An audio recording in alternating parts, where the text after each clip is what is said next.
আমাদের দেশে যত গুণ হয় খুন হয় বা কোনো মেয়ে দর্শনের শিকার হয়, এটার পিছনে দায় হুজুরেরা। হ্যাঁ, এটার পিছনে হুজুরেরাই দায়ী। কারণ হুজুরেরা একটার পিছনে একটা লাগিয়ে থাকে। এই বিদ্বেষ সুযোগ পাই, মনে হয় ইসলামের শত্রু যারা, সাধারণ মুসলমানের শত্রু যারা, তারা সুযোগ পাই যায়।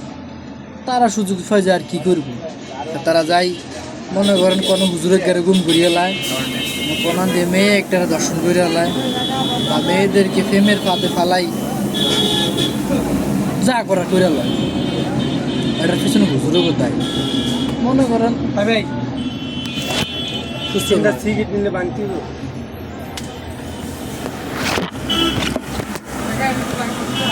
মনে করেন তার স্বাধীন হলে এত বছর হয়ে গেছে, কত দল ক্ষমতা আইসে গেছে, কত কিছু দেশে হইলো গেল, হুজুরেরা এন এক হইতে আইলো না।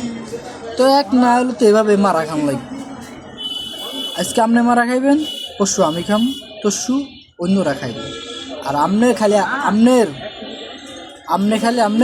মঞ্চের মাঝে বইবই লাইটটা 600 পিস আপ আছে, 600 পিস আপ আছে, 600 পিস মাল যদি আমি আপনাকে দেখাই, আমি জানি না একটা লাইট স্টার ওনার মালটা আসলে নতুন বাজার মতো লোকাল ভাই, একটা লাইট না না, লোকাল যে সাতটা হইলো তাদের 300 কথা বুঝছে।